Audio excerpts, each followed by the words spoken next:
Maalala po ba ninyo kung ano ang verse? Bilisan mo, Sister Joy, kaya mo yun. Nag-appear na ba? Okay. Taste and see that the Lord is good. Blessed are the ones who take refuge in Him. Amen. Kaya po, napaka pinagpala po natin, ano po, dahil napakabuti po ng ating Panginoon. So, ang ating pong pag-uusapan, ngayong umaga ay hindi nalalayo sa ating pong pinag-usapan ng anniversary. But before that, of course, this is very important. Bago po tayo magpatuloy, gusto ko pong ipanood sa inyo ang video na ito.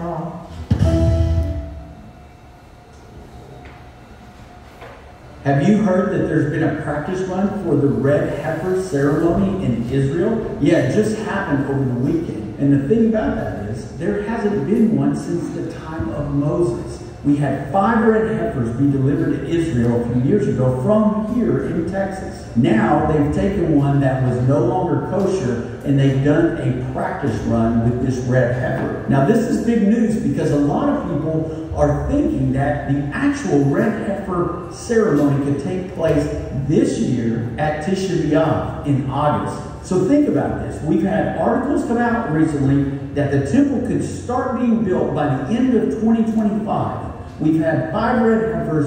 They're down now to 2 that remain kosher, and they've just done a trial run to see how it would work if we saw the Abraham Accords signed by the Palestinian people in agreement with Israel that we could start the final 7 years before Christ's return. The red heifer ashes could be used to purify not only those that would go and worship at the temple, but those that would go and begin to build the temple. So many pieces are moving into place.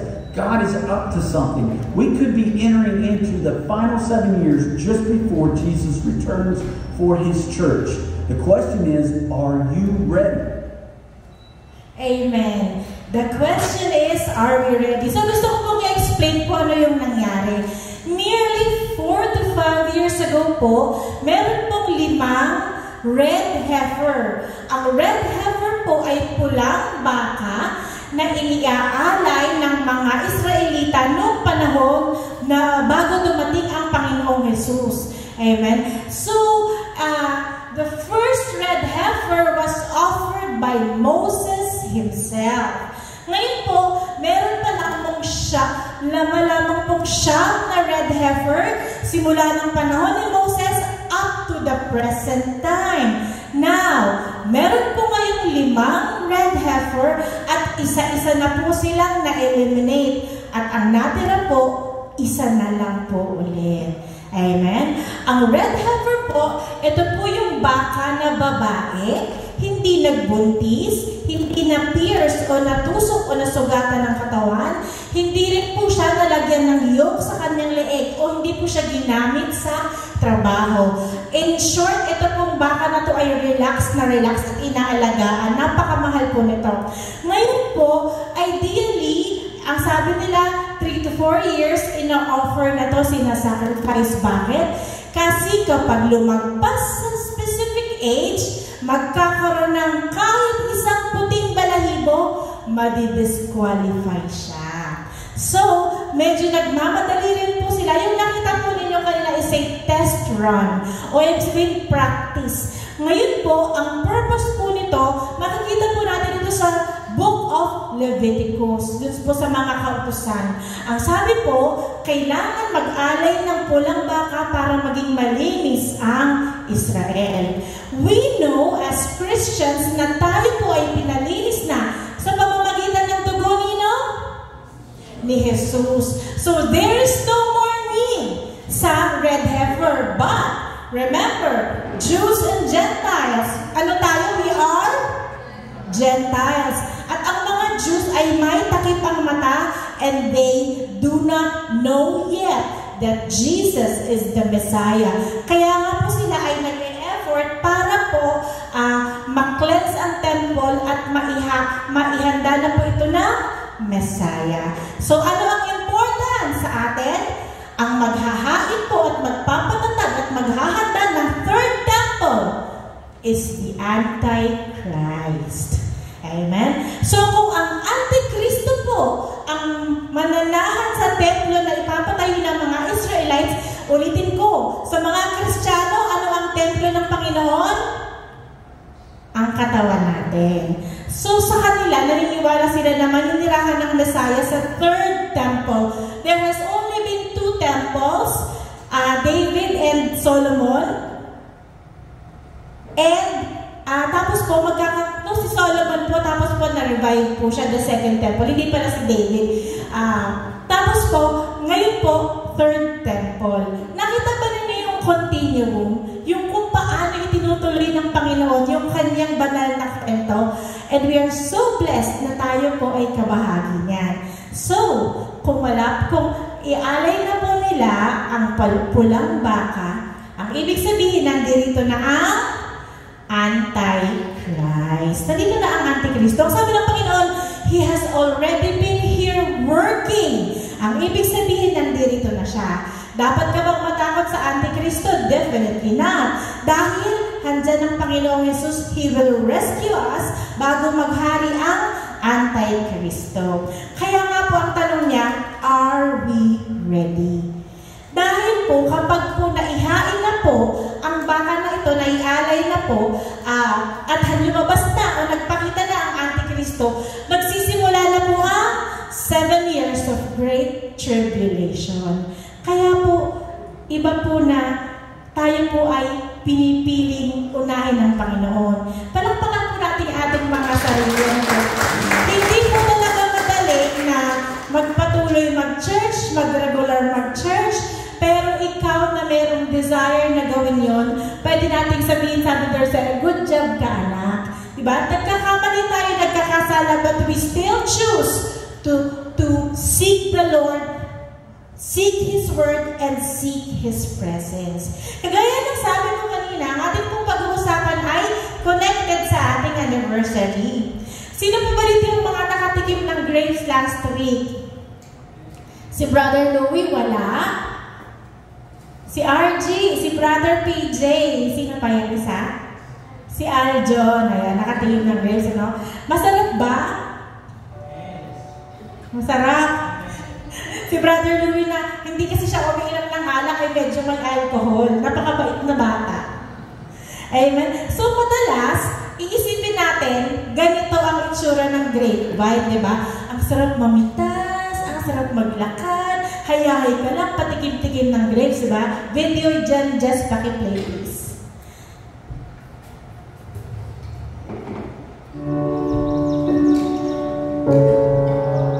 Kasama mo yung si Honey, papik-pik kayo ng grapes, di ba?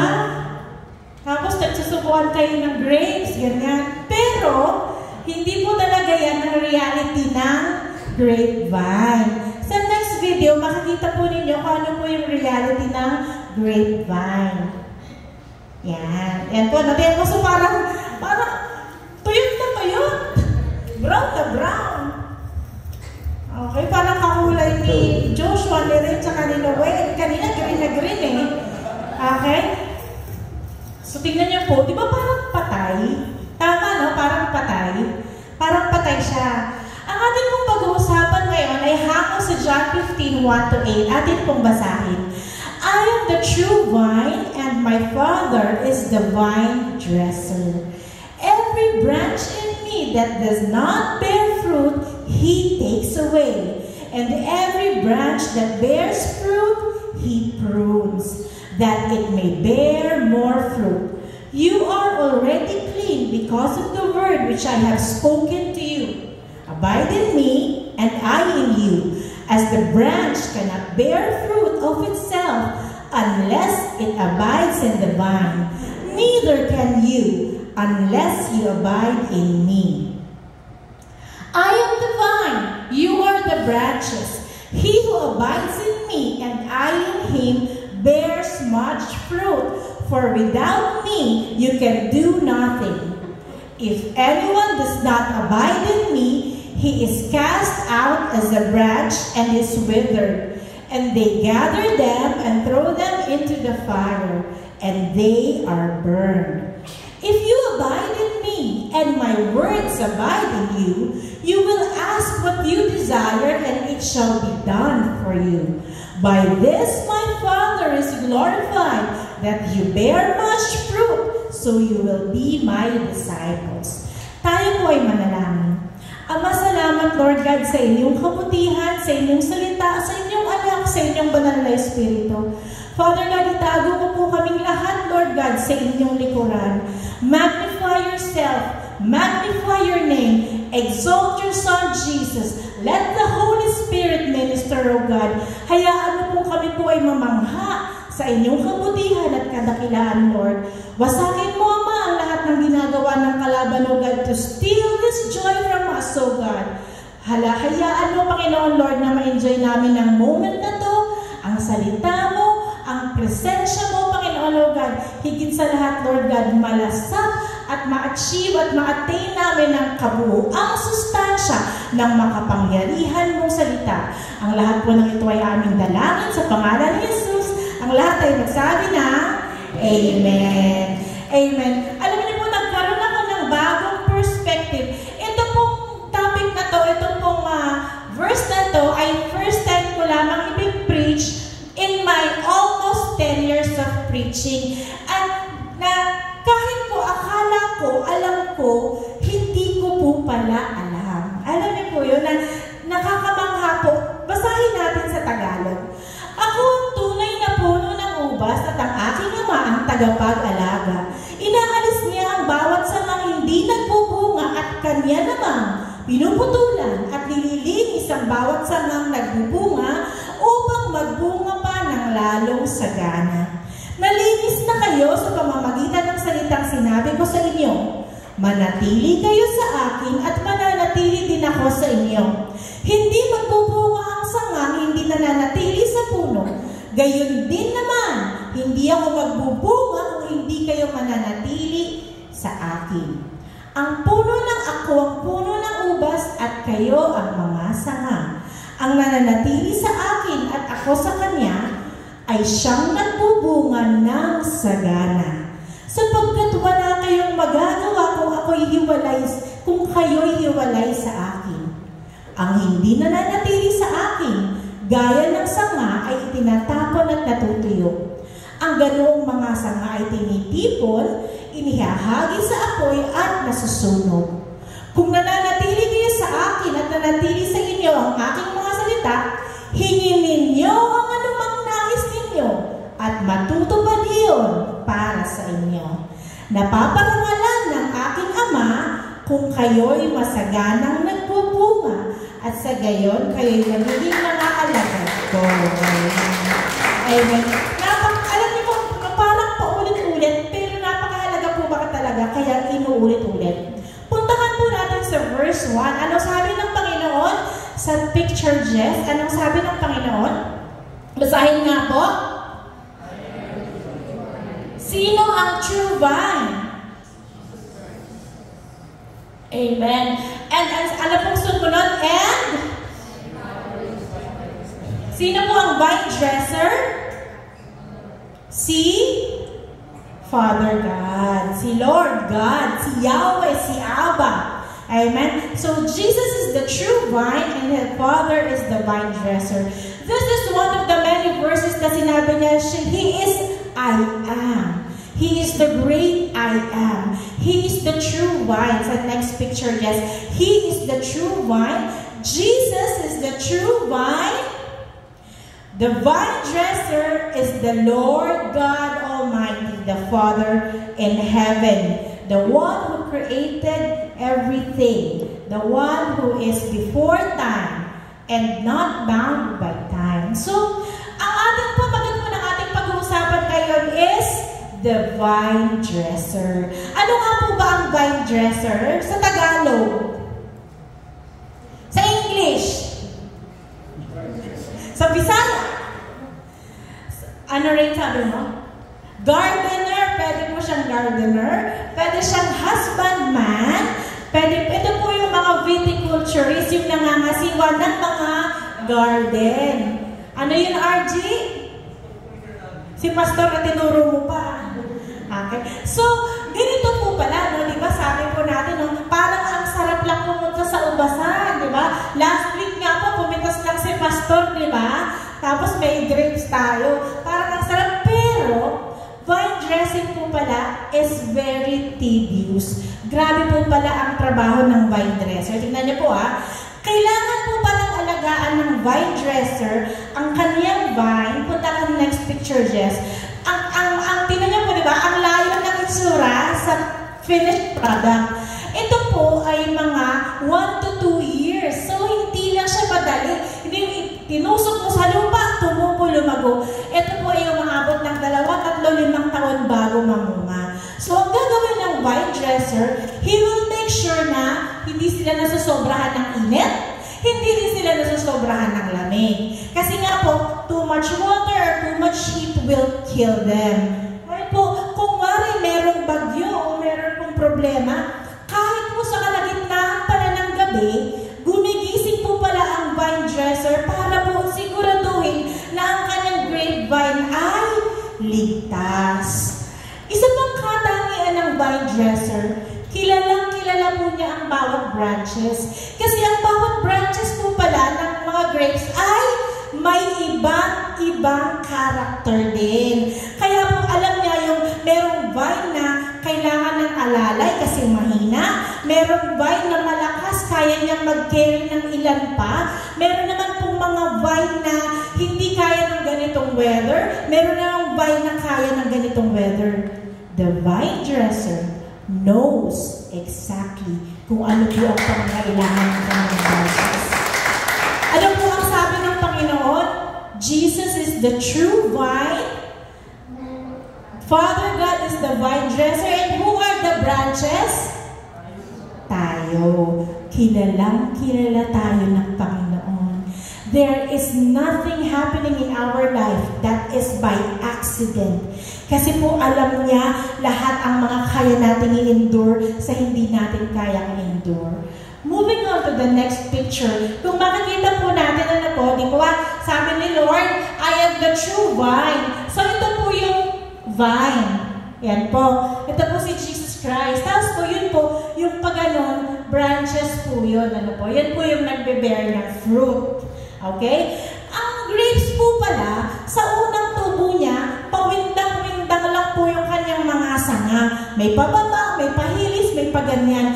Ang ginagawa po pala ng vine dresser, gumagawa po siya ng cordon at pag po umusbong na po siya, ipinupulupot po dun sa cord, yun pong mga sanga na ganyan. So, hindi po siya nangyayari ng instant or magic. Ito po ay pinagbubuhusan ng vine dresser ng ilang taon. Amen? So, hindi po madali ang pagiging vine dresser. Pero, going to verse 2, ano ang sabi ng Panginoon? Basahin mo ng lahat, please. Sabay-sabay and go!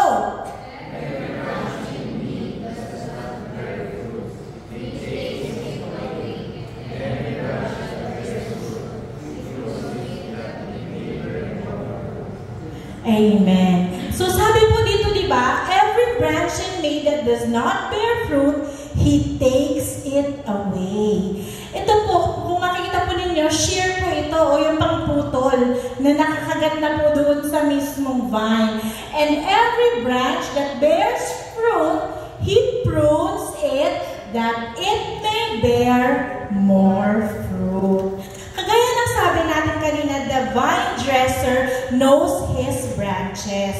Okay po? So the vine dresser knows kung ano po, kasi di po ba ito po vine po to. Ito po umuusbong na to, branches na po yan. Pero, meron po palang tamang anggulo. Hindi po siya basta puputulin lang. Kailangan may tamang spacing. Kung ang branch po medyo nakapayuko, hindi siya makakatanggap ng tamang sunlight, kailangan siyang putulin. Kasi imbis na makatulong po siya dun sa grapevine, magiging burden lang siya dahil hindi naman siya magpuproduce ng tamang fruit. So yun pong mga dapat may tamang spacing, nakatingala, matibay. Kapag po mukhang may sakit o payat, puputulin rin po niya yun. Kasi nga po magiging liability lang siya sa grapevine. So ganun po pala ka-tedious gumawa ng isang grapevine. So another factor po na makalalaman natin is only the vine dresser does the pruning. Amen? Hindi po magpuprune ang kung sino-sino dyan. Ang may karapatan lang mag-prune yung vine dresser. Bakit? Siya ang nakakakilala ng bawat grapevine, ng bawat vine na itinayo niya. So, siya lang ang may hawak ng shear. At bakit siya magpuprune? Alam niyo po, tatanggalin niya yung mga ibang mga branches. Kasi po, kapag tinanggal niya, mas magpuproduce sila ng high quality fruit. Kahit po siya ay nabawasan. So, the more na tinatanggal, the more po siya na gumaganda. Amen. So, ganito po ang, sino ba naman ang gustong maputulan, masakit, di ba? Tanggalan ng something sa buhay, napakasaklap, tinanggal ni Lord itong si ano. Gusto ko naman siya. Itinanggal ni Lord yun for a purpose, that's for sure. Amen? So, o kaya, tinanggal ni Lord yung vision na to. Grabe na tagal na pinagsamahan natin. Of course, the Lord wants it removed from your life. Kasi, it is a liability in your life. Hindi ka makapag-produce ng maayos kapag nandoon yun. Tingnan niyo po ang itsura ng pruning. Video ganyan, just please.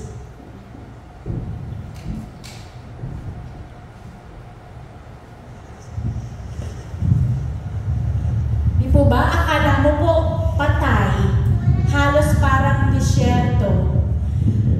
Kita niyo po ang daming branches. Tingnan niyo po ang gagawin ng vine dresser. Pinutol, di ba? Parang ang ganda naman na niya. Pinukaray. Naratag si RG. Oh, tanggalin na yan, RG. Ayan, hindi yan kailangan sa buhay.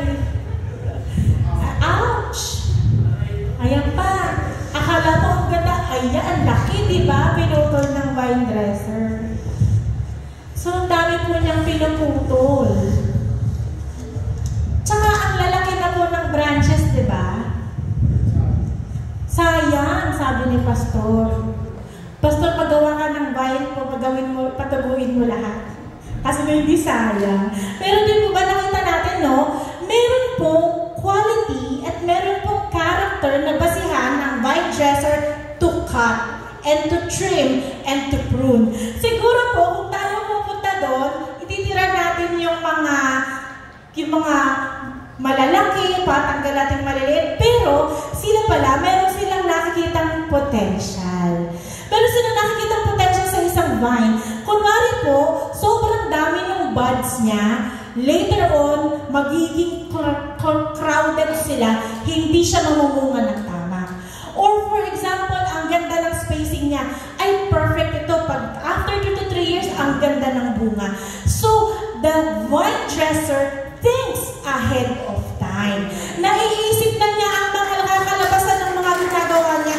Ngayon pa lang na ina-adjust niya ang buhay natin. Pero minsan, di ba, ouch, sabi ni RG, ang sakit, bakit tinanggal yun? Pero, yun pala, magbubunga ka ng mas maganda kung mawawala siya. Ito po yung mga consideration ng mga vine dresser, no? Ayaw niya ng too many branches. Sobrang daming branch, hindi yan pwede. Kasi po, kapag sobrang daming branch, ang mangyayari, magiging maliit lang po yung napoproduce na fruit at hindi kasing tamis. So, talagang ititrim niya. Ngayon po, ayaw rin niya ng weak branches. Ayaw rin niya yan kasi nga po, makakahawa pa po yan. Ang weak branches po ay nag-i-invite ng mga pests o ng mga insekto. Kaya po hindi pwede. Ayaw din niya ng may dead branches. Kasi po ang dead branches po ay nakakahawa nga po. Unfavorable branches, branch na nakatungo, branch na nakalihis, branch na ayaw sumunod, tinatanggal rin po yan. And the vine dresser chooses the best branches to stay. Best branches lang po talaga ang itinitira ng vine dresser sa kanyang grapevine. In the next picture, ang sabi po, only 1 or 2 shoots are left on each vine so that all the plant's energy is concentrated in making the grapes of the highest quality possible. So, tinanggalan tayo ng mga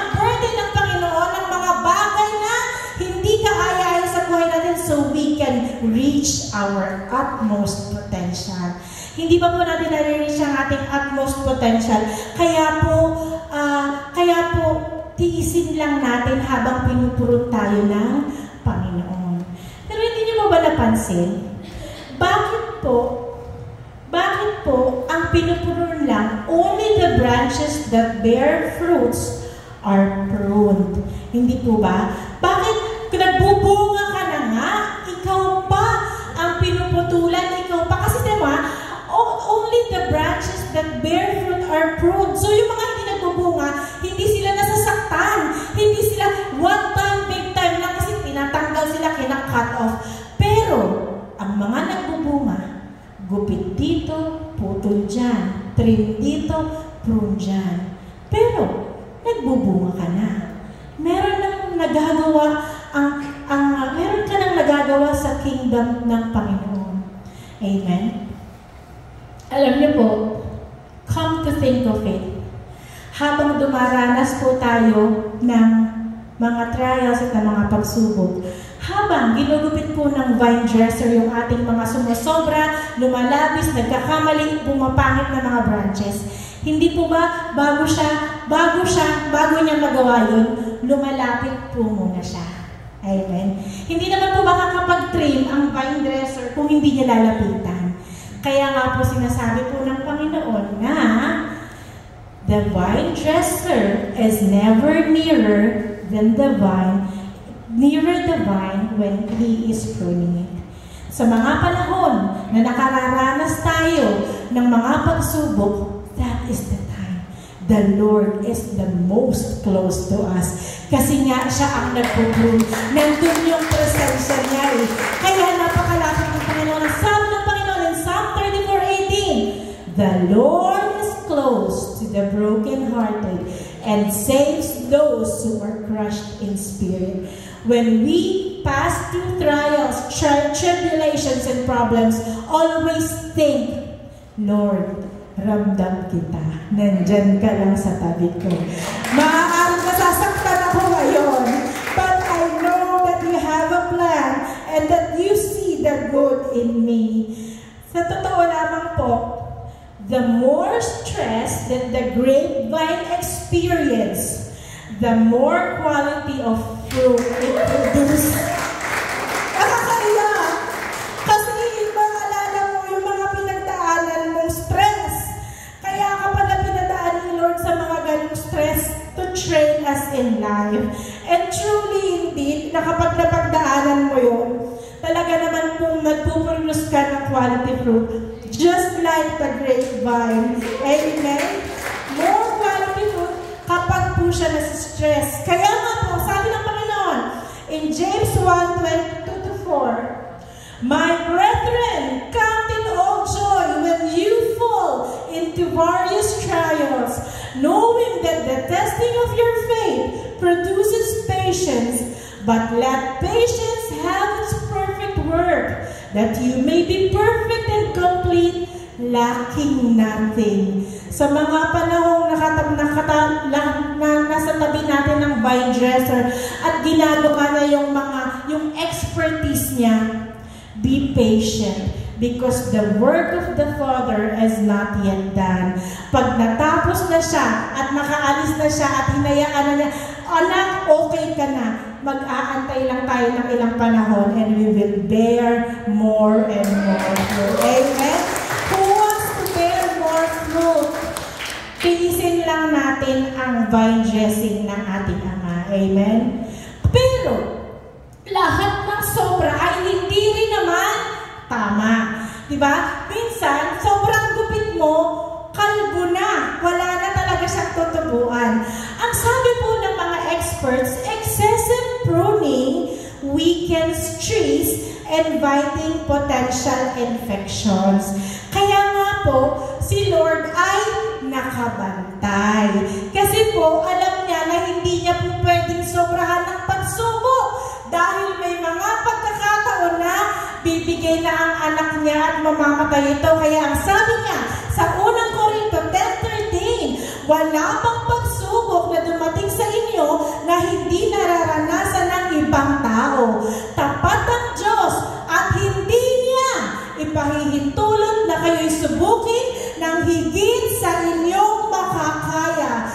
halip, pagdating ng pagsubok, bibigyan niya kayo ng lakas upang makayanan ito at ng paraan upang malampasan ito. The Lord will never over-prune His children. Hindi po niya tayo ipuprune, gugupitan o tatabasan ng higit pa sa atin pong makakayanan. Because pruning is very intentional. In Philippians chapter 2, verse 13, sapagkat ang Diyos ang kumikilos sa inyo upang inyong naisin at isagawa ang kanyang kalooban. Pruning is very intentional. Tatanggalin ko to kasi balang araw magiging balakid sa'yo.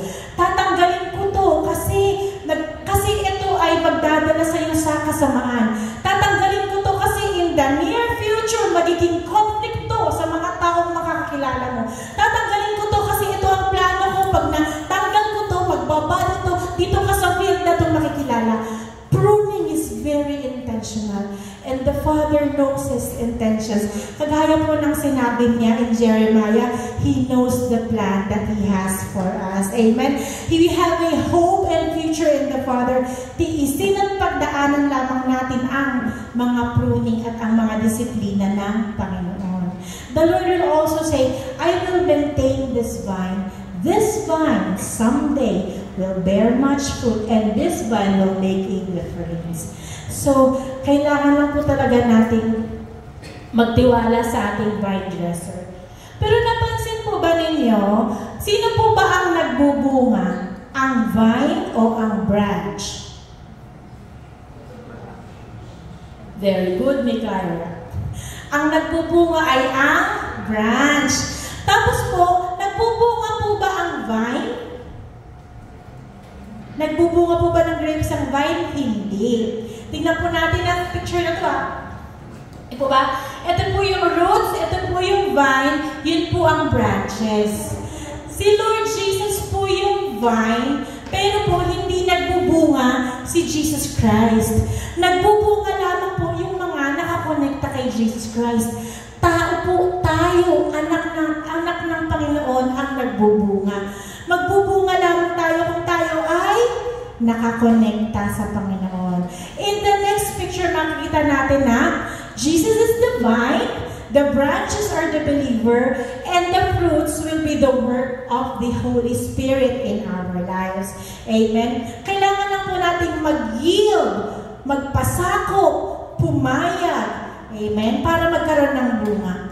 In John 15:5, I am the vine, you are the branches. If you remain in me, and I in you, you will bear much fruit. Apart from me, you can do nothing. So, ang sabi ng Panginoon, magbubunga lamang tayo kung tayo ay nakakonekta sa Kanya. Kapag tayo ay kinat away, tinrow away, o tinanggal sa vine, tayo ay, anong mangyayari sa branch na pinutol? Ang mangyayari, di ba ito ay matutuyo? Pagkatapos matuyo, ito ay mabubulong. Kaya po, wala pong tayong magagawa kung tayo po ay madidisconnect sa vine natin, who is Jesus Christ. Napakarami pong Kristiyano na gustong maging Christian kasi gusto pong nakakonekta sa vine. Amen? Gusto po niya ng blessing, gusto niya ng favor, gusto po niya ng mga pagpapala. Pero, nagre-reklamo siya kapag may pruning. Nagre-reklamo siya kapag may disiplina. Ibig sabihin, hindi niya gustong ipabago yung sarili niya kasi meron lang siyang intention. Alam naman natin na pinagpala ang anak ng Diyos, hindi ba? Kaya lang, meron pong kaakibat na responsibility yun na pagpapabago at pagpapasako. Let us always remember, we can never glorify God and be fruitful apart from Jesus Christ. Ano man po ang sikap natin na maging magaling, maging magpahayag ng salita, if we are not connected and our intentions and motives are not based on glorifying the Lord, hindi po tayo mamumunga. Lagi lang po tayo mag-fail. At siguro po ito yung maraming nangyayari sa mga taong nagbabackslide. Kasi po akala po nila is lahat ang pagiging Kristiyano ay puro kaligayahan, puro enjoyment, puro po blessing. puro po favor. Pero pag nakaranas ng bagyo, nawawalan ng loob, hindi po ba? Ayaw ko na, mas mahirap pa palang maging Kristiyano kasi ang daming pagsubok. Pero ang totoo po, wala pong Kristiyanong nakaligtas sa pruning ng Panginoon. Amen? Pruning is a process and it is inevitable. Pero po, ang sabi ng Panginoon, kung mapagtatagumpayan natin yon, tayo po ay mamumunga. So, ang sabi ni Lord po ba, abide in me. Kagaya ng sabi ko kanina, may mga Christians na kapag nasaktan, nasugatan, na-offend, o naputulan ng branch, nagagalit sa kapatid, nagagalit sa Panginoon, at umaalis na sa pananampalataya. This is very important. Abiding in Christ. Ano po ba ang ibig sabihin ng abiding? Pagsunod? Tumalima. Ang lalim, RJ. Ano pa yung sabihin ng tumalima? Manatili? In English, sumunod. In English, tingnan natin yung mga English terms ha. Pag sinabing abide, obey, observe, follow, keep to, hold to, stick to, tolerate, bear, stand, put up with, endure, suffer, continue, remain, survive, last, persist, and stay. Ano man pong bagyo ang ating pagdaanan, let us abide in Christ. Because Christ, only Christ, will redeem us from that situation. Meron pong isang tayong kailangan malaman sa vine dressing. Of course, kahit naman po anong gulay, di ba? Kahit nga po kamatis, kapag nabubulok, ano pong ginagawa sa bulok na kamatis? Itinatapon. Ganon rin po ang mga sickly na grapevine. Sick branches are removed. Bakit? Kasi po, ang mga sick branches pala ay nag-i-invite ng mga pests or insects o nagdadamay po sila. Kaya kailangan immediately sila po ay maputol at matanggal. In the same way, ang mga bagay po sa buhay natin na nabubulok o nagiging cause lamang po ng ating decay o pagkakasakit, kailangan din po natin putulin. Tayo lamang po ang nakakaalam sa ating kanya-kanyang buhay kung ano po yung tinutukoy ng Panginoon. Maging sa akin po, nangungusap rin ang Panginoon. Amen. So, bakit siya, alam niyo po, hindi lang po pala siya tinatanggal, no? Ang sabi po, kapag tinanggal na po ang mga sick branches, kailangan po sila ay sunugin. Kailangan siya ay sunugin. Burning sick and dead branches are important. Kasi po pala, kung pong yung pong mga nabubulok na sanga, ipinail mo lang po dyan, tinambak tinamad kang sunugin, sila po pala ay mag-i-invite ng mga sakit na po pwedeng pumalat sa hectare-hectare grapevine. So, hindi po kinakatamaran ng vine dresser ang pagsunog because it is a must. Kailangan po niyang sunugin. It is part of the process dahil pag hindi niya sinunog, ang mga tuyo at itinapong sanga, pinabayaan lang niya, mako-compromise po ang buo niyang grapevine. Amen? Kaya po ang lahat po ng mga kasalanan, hindi lamang po yan talaga isinasantabi, dinudurog, itinatapon, winawasak sa pangalan ni Jesus. Amen? So, mahalaga na sunugin siya. Hindi po ito ginagawa dahil ay naisip ni Lord. Kailangan sunugin kasi kailangan lang. Wala lang para magandang pakinggan. Lahat ng mga bagay na ginagawa ni Lord is with a purpose. Remember, the Lord is very intentional. Lahat ng kanyang ginagawa ay may kaakibat na dahilan at logic. Ang sabi in Matthew chapter 7 verse 19 to 20, every tree that does not bear good fruit is cut down and thrown into the fire. Therefore, by their fruits you will know them. Meron pa pong isang napakagandang matututunan sa grapevine. Di po ba, anong uri dito po, di ba? There are two stories, Jews and Gentiles. Tayo po ay mga Gentiles. Ano po ang ginawa sa atin? Kung may isang puno, tayo po ay, anong ginawa? Grafted. Very good. In Romans 11:17, and if some branches were broken off, and you, being a wild olive tree, grafted in among them, and with them became a partaker of the root and the fatness of the olive tree. Let us go to the picture. Hindi po ba ito po yung puno? Ito po yung vine. Ayan po si Christ. Ngayon po tayo, yung mga Jews po ay nakakonekta sa Kanya. Ngayon, nung nakakilala tayo sa Panginoon, tayo po ay dinugtong. Tayo po ay iginraft. So, yun pong vine na yun, hindi po yan original branch ng puno na yan. Meron talaga po palang quality ang mga character, ang mga vine. So, kunwari po, meron pong mga imported na vine. Meron pong nakatanim na vine. Kunwari po, ito po ay vine. Ito po dito sa lupang kanyang tinubuan. So, nakatanim siyang ganyan. Ngayon, marami po palang peste na nasa lupa. Ang vine po na dito lumaki, tumubo, is immune sa lahat ng sakit na pwedeng ibigay ng mga nasa paligid niya. Pero po, yun pong i-connect, kung itutusok mo siya dito, mamamatay siya. Kaya po kailangan itanim siya o itusok o i-graft o idugtong sa main branch na immune sa paligid para po hindi siya mamamatay. Kasi po, poprotektahan ng main vine, ang vine na idinugtong. Tayo po yun. Pinoprotektahan tayo ng Panginoon nung idinugtong tayo sa Kanya. Hindi tayo immune sa mga sakit, pero po ang ating vine is immune to everything that is around the place. Ang sabi nga ng Panginoon, there is therefore now no condemnation to those who are in Christ, who do not walk according to the flesh, but according to the Spirit. Kung ito po ang vine at ito po ang branch, idinugtong po tayo sa Kanya. Ang lahat po ng mga kapangyarihan ng vine, nalalasap at natatamurin natin. Ang lahat ng pag-iingat ng vine at protection niya laban sa mga kalaban, dahil kahit wala kang immunity dito, pag ikaw itinanim dito, once na nakadugtong ka sa vine, you will be immune.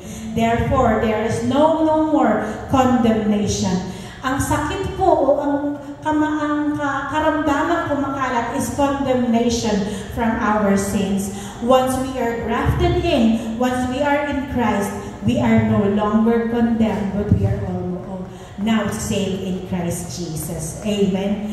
Kaya po, kapag po tayo ay idinugtong na, manatili po tayo nakadugtong. Kahit po tayo ay idinugtong, pwede pa rin po tayo tanggalin kung hindi po tayo sumusunod. Hence this verse in John 15:7, if you remain in me and my words remain in you, ask whatever you wish and it will be done for you. So ang sabi ng Panginoon, kung nakatugtong ka sa akin at ikaw ay namumuka at ikaw ay nananatiling, sige anak, mag-request ka pa, humingi ka pa sa akin, dahil ang lahat ng i-request mo, alam ko, para sa ikaluluwalhati ng pangalan ko. Kaya hindi pwedeng hindi niya ipagkakaloob ang request natin kung ito ay para sa kapurihan ng pangalan niya.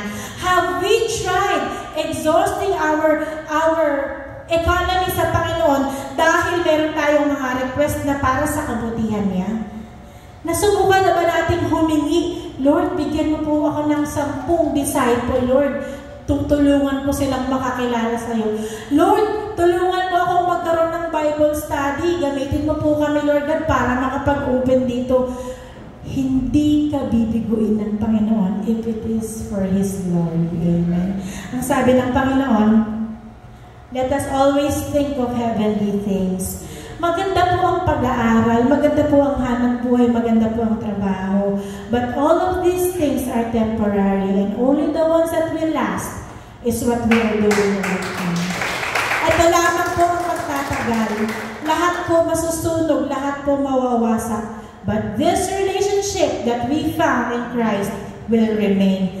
Ngayon, medyo mahirap unawain at mahirap ma-appreciate.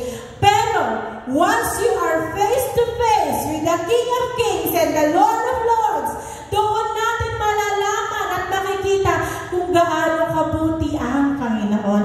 Ang lahat ng ating pinaghirapan balang araw ay iisa-isahin ng Panginoon sa ating harapan to honor us and to recognize us of the labor that we did for His name, for His glory. Amen?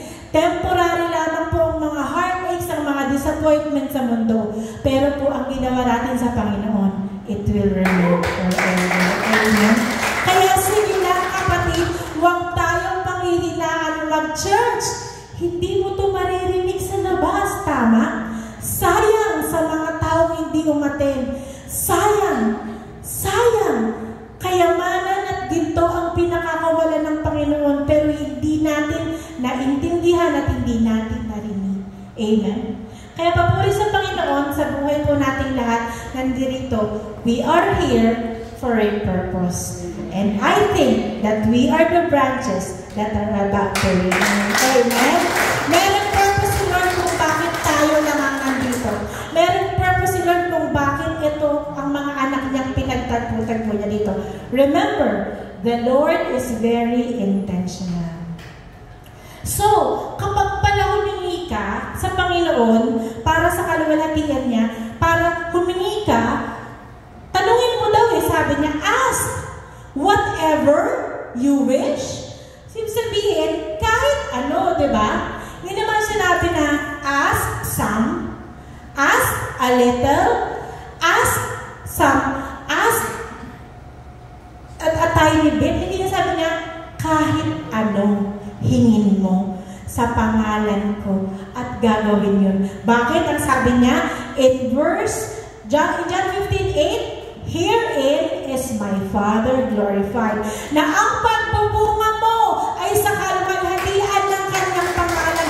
So every time na meron kang nadi-disciple o nasisharan o may buhay na nagbabago dahil nagamit ka ng Panginoon, His name is glorified. How wonderful it is to glorify the name of the Lord. Hindi natin alam sa simpleng kapit lang kapatid, hindi tayo mababayaan ng Panginoon. Na bago ang buhay ng kinausap mo, nag-glorify ang pangalan ng Diyos amang sinasamba natin. Amen. Napakabuti po ng Panginoon. Huwag po tayong tumigil sa pag-aaral, sa pakikinig, sa pagtungo, sa pag-attend. Huwag tayong panghihinaan ng loob because the world does not recognize what we do. Pero darating na po ang araw na i-recognize na po ni Lord kung sino ang talagang tunay niyang mga lingkod. Amen? Excited ka ba na maipatawag ng Panginoon para sa isang meeting de avance na ise-celebrate ang mga mabubuting gawa natin para sa kaluwalhatian niya? Amen? It is very near, mga kapatid. Nakita niyo naman po yung red heifer. Hindi na po yun mag-aantay ng ilang taon. Lalabas na po ang Antikristo, and we should never be afraid. We should all be excited because the King is coming to get us. Amen? Walang takot sa tiwala sa Panginoon. Amen? In Luke chapter 3 verse 8, therefore, bear fruit worthy of repentance. Ang sabi, marami pong fruit na binabanggit na po, hindi na po natin siya iisa-isahin, pero gusto ko pong maging familiar tayo. Fruits worthy of repentance. Ito po yung mga bunga dahil nagsisi ka at tumalikod ka sa kasalanan mo. In Luke 3:8. In Romans 6:22, but now, having been set free from sin and becoming slaves of God, you have your fruit to holiness and the end and everlasting life. So, meron din pong bunga ng kabanalan. Because we accept Jesus Christ as our Lord and Savior, ginusto mong maging banal. It was a decision that you made. Sabi mo, Lord, hindi ko na po ito gagawin. I wanna be holy for you. I wanna live a holy life for you. And I wanna experience that everlasting life with you. So, fruits worthy of repentance, fruit to holiness. In Galatians 5:22, The fruit of the Spirit is love, joy, peace, long-suffering, kindness, goodness, faithfulness. Pag-uwi po natin ng bahay, i-meditate po natin ang mga salita na to. Tingnan po natin sa English, sa Tagalog, sa Bisaya, sa iba't ibang translation, and ask the Lord, do I have the fruit of the Spirit? Kung mapapansin ninyo, dapat sasabihin niya, the fruits of the Spirit, di ba? Kasi ilan yan? Marami yan eh. 1, 2, 3, 4, 5, 6, 7. Pero, ay 9. Ako lang, may na putol. 9 ang fruit ng Holy Spirit, diba? Dapat fruits, pero package po ito. Ang isang bunga, yan po ang resulta lahat. Amen? Kaya po sinabing fruit. So, hindi mo pwedeng, ay, meron lang akong pagmamahal, pero wala akong kabutihan, tsaka wala akong kapayapaan, tsaka hindi ako marunong magtiis. Hindi obra. Lahat po yan kailangan pong package na kakamta natin sa kapangyarihan ng Panginoon. The next fruit is the fruit of righteousness. The fruit of righteousness. So, dahil, sa ito po di ba pag tinatanong ng preacher, sino ang righteous dito? Ang ibig sabihin, sino ang makatuwiran? Sino ang banal?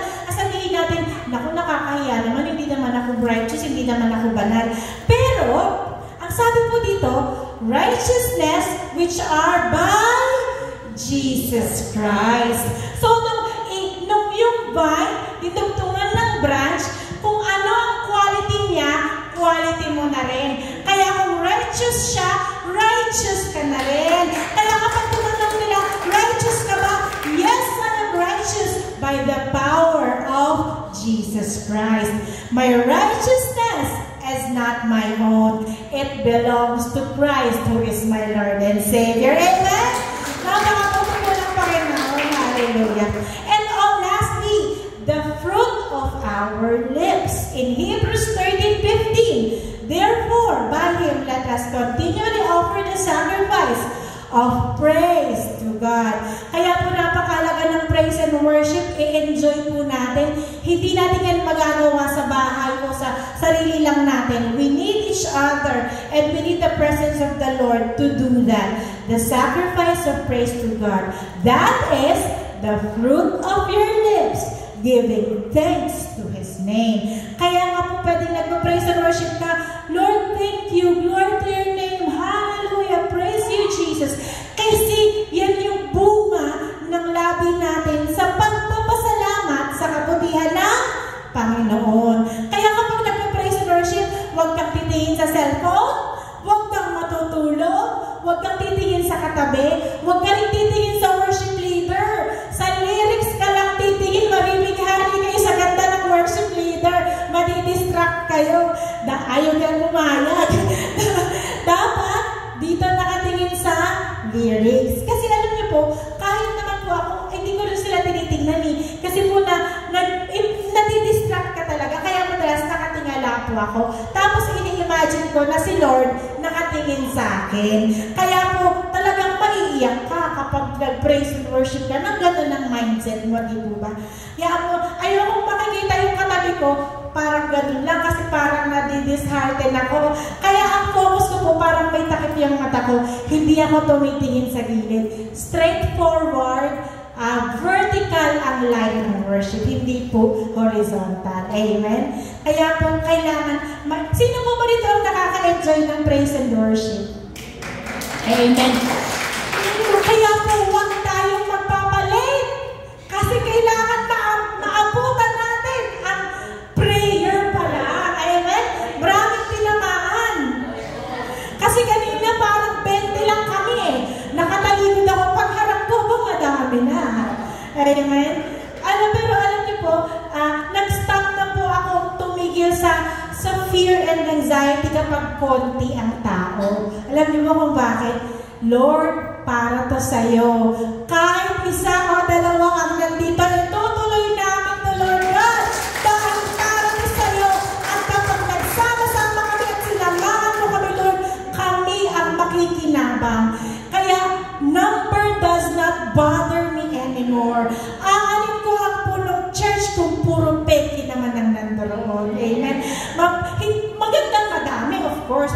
kayong madala. Pero, the Lord is looking for quality grapes. Kaya na nga tinanggal yung branches eh. Ayaw niya lang madami masyado. Ang dami nga, puro naman mga pawindang-windang, di ba? Ang gusto niya, quality grapes. Kaya po kahit konti, sigurado namang matamis, ma-juicy at masarap yung grapes and oranges. Amen? Kaya po, do not be disheartened. We are so blessed because the Lord is with us today and every day and forever of our lives. Amen? So, ang sabi ng Panginoon, in John 15:16, you did not choose me, but I chose you and appointed you that you should go and bear fruit, and that your fruit should remain. That whatever you ask the Father in my name, He may give you. Amen? Pinili ka, kapatid ng Panginoon, for a reason. Be obedient, remain, abide, for you will surely bear much fruit. Hindi lang kayo sa mga darating na panahon. The Lord will use you. Just continue to let the Lord prune you. Balang araw magugulat tayo that we underwent such pruning. Magugulat ka na gano'n na pala kalayo ang narating ng pananampalataya mo sa Panginoon. Kasi time just passes by. This is the question that I will leave you this morning. Ang sabi ng Panginoon in Matthew 7:15-20, you will know them by their fruits. It is time to ask ourselves, ano po ba ang mga bungang ibinubunga natin? Are we worthy of pruning, or are we worthy to be cut off and thrown away and burned for eternity? Amen? Napakabuti ng Panginoon because He always gives us time. As we have said, we are already grafted. Alagaan natin ang relationship natin sa Panginoon. Remain and abide and withhold and just continue to learn and grow sa presensya ng Panginoon. Hindi po ba napakasarap ng presensya ng Panginoon? Hindi po ba napakayaman ng Kanyang salita? Hindi po ba kapag pinag-aralan natin after this, meron tayong bago at fresh perspective na hindi natin sukat akalaing makakamtan natin? This teaching, preaching gave me so much courage and strength dahil ako man din po ay nanghihina. But when I learned how the vine dresser is working in my life, na-encourage po ako at sinipat po ako at na-uplift po ako at wala po akong ibang pasasalamatan kung hindi ang kabutihan ng Panginoon sa buhay ko, sa buhay namin mag-asawa, sa buhay ng aming mga anak. Marami pong mga trials, marami pong mga pangangailangan, but the Lord, the vine dresser, makes sure that I have and we have everything that we need. Amen? Hallelujah. Glory to the King of Kings who is about to come. Glory to the Lord of Lords who is soon about to fetch His bride. We are the bride of Christ. Amen? Hallelujah. Ang bride of Christ po o ang babaeng ikakasal, excited dumating ang kanyang bridegroom. Amen? Bigyan natin ang pinakamalakas na palakpakan. Diyos na buhay. Come quickly, Lord Jesus. Maranatha. Hallelujah. Hallelujah. Come on, church, let us continue to feel the presence of the Lord. We belong to the Lord. Hallelujah. I-enjoy natin ang kanyang kabutihan. I-enjoy natin ang presensya. Only time to be joyful. This is the time to be thankful. Hindi tayo iiyak, hindi tayo malulungkot, lumuha man tayo. These are tears of joy because of the goodness of the Lord. Amen? Hallelujah. Hallelujah. Come on, church. Let us sing once more to the Lord. Hallelujah. This time, ibigay mo ang buong puso mo. Ibigay mo ang buong katawan mo at ang isipan mo sa pagpupuri sa Diyos na buhay. Praise the vine dresser with all your heart and all your mind, because whatever we ask in His name, He will give us for the glory of His Son, Jesus. Hallelujah.